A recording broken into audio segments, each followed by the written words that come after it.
Hello everybody. In this video, I'm going to show you guys how to make some creamy, cheesy, and most importantly, delicious baked mac and cheese. Let's go.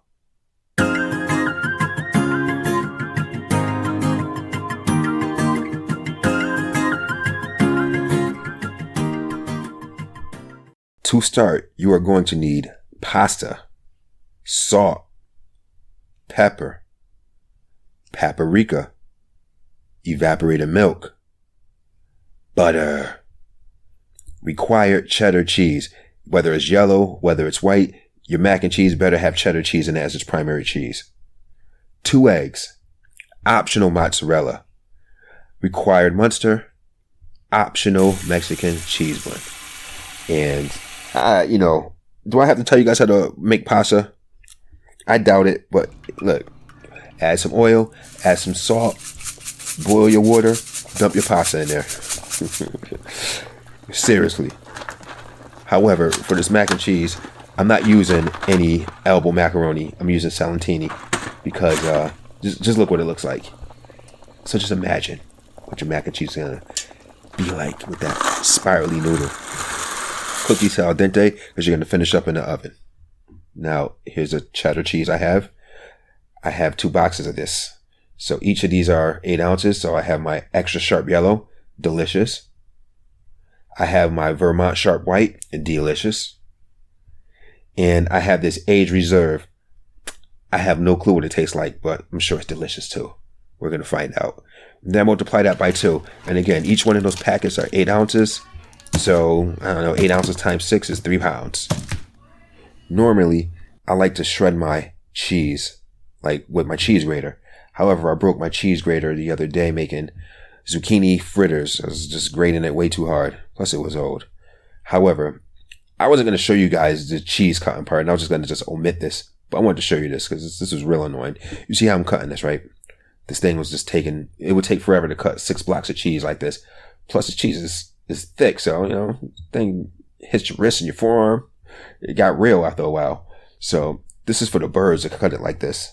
So if you got a block of cheese and you don't have a cheese shredder, grater, whatever you want to call it, I'm going to show you a cool way how to cut this cheese.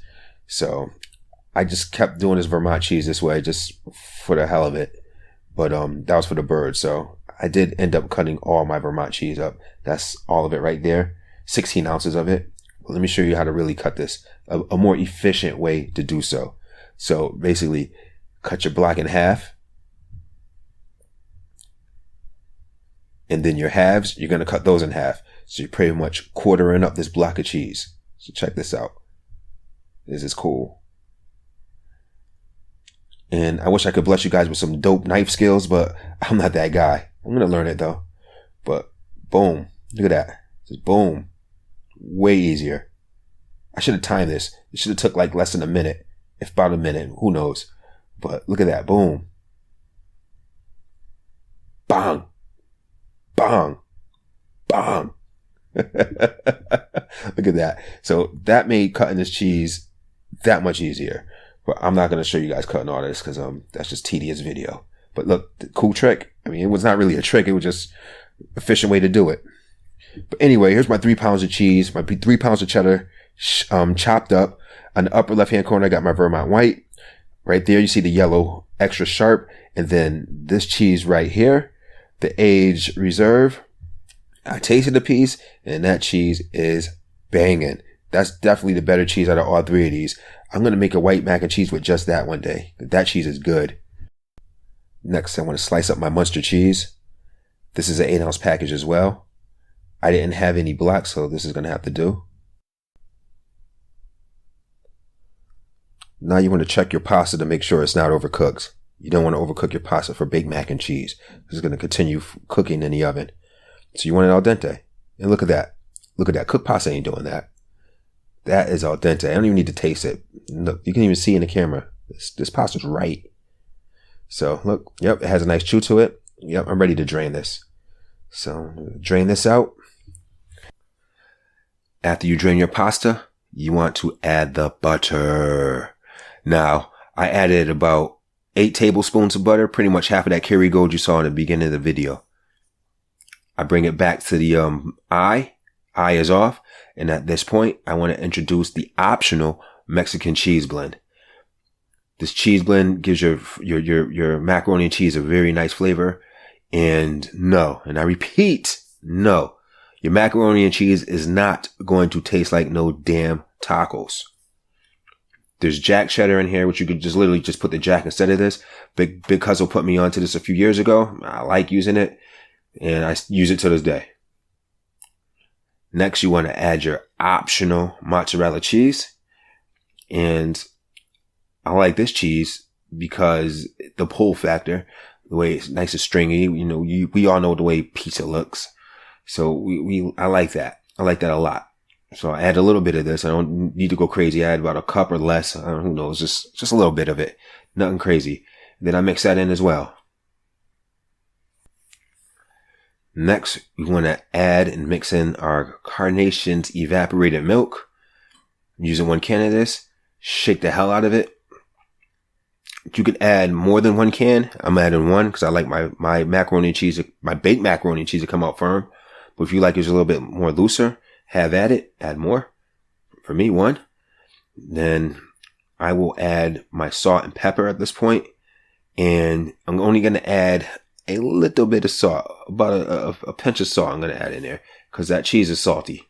So you don't want to over salt your macaroni and cheese, especially right in the beginning. Mix that in there nicely. Next, I want to grab my 2 eggs.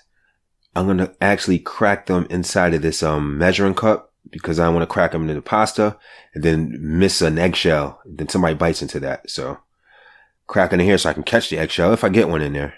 So far, so good. I don't have to pull anything out. And I'm not going to beat these. I'm going to put them in there like so. See? Not beaten. Then I'm going to pull out my sleeves. I'm going to dump these eggs in there. Yep, get that sleeve up there. Grab my mitts. Pull out the stupid spoon. And go to work. Now, please, make sure that your pasta is room temperature before adding your eggs into there and mix them up like so. Because if it's hot, your eggs are going to cook. You're going to have scrambled egg macaroni and cheese. And don't be that cook at the event serving people breakfast macaroni and cheese. Nobody wants that.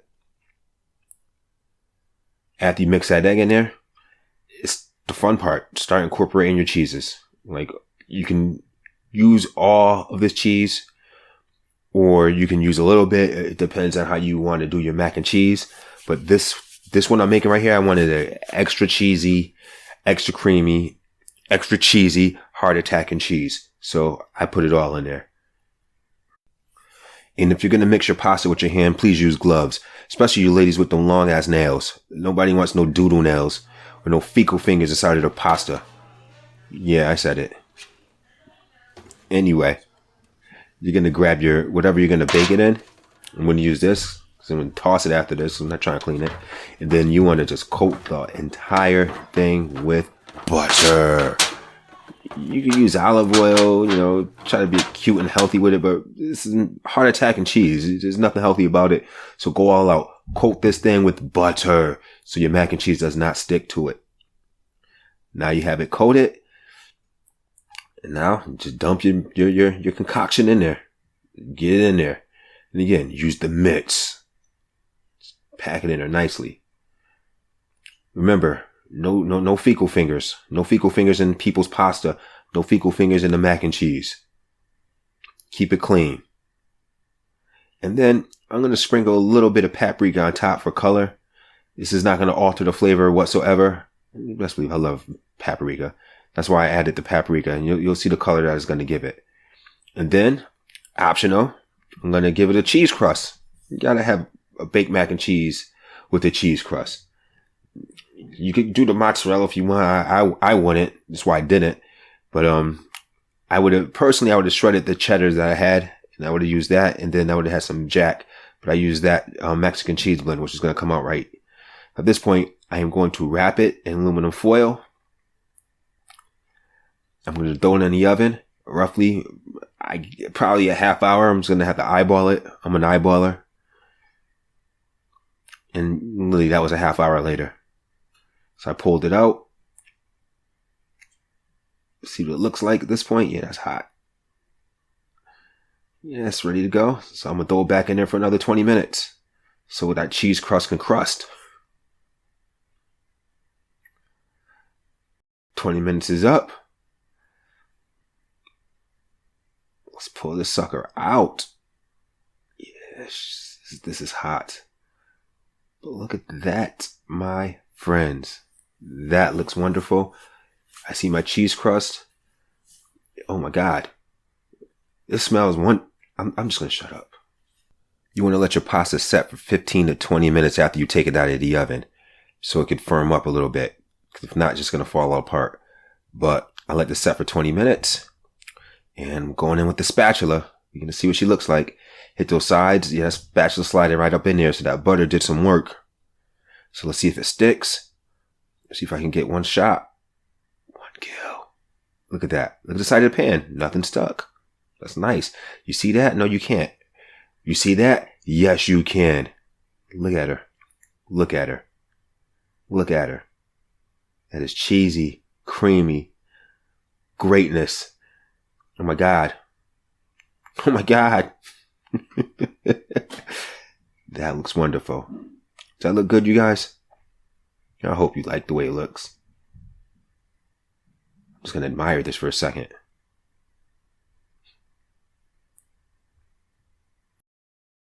But hey, I always say this. Looks are deceiving. We have to go in. And while I'm cutting this up, I'm going to say my endings right now. You are watching If I Can Do It, You Can Do It. I am the amateur's amateur. I hope this video was informative. And thank you very much. Look at that. For viewing. Look at the drip. Look at the drip. See, that's that mozzarella. The pull factor.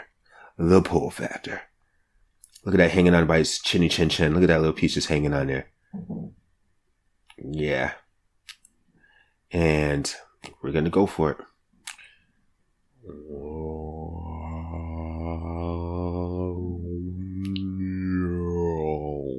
Gobble, gobble, gobble. Holy, I can't even say it.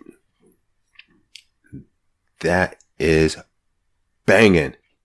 Damn, that's banging. Take care, guys.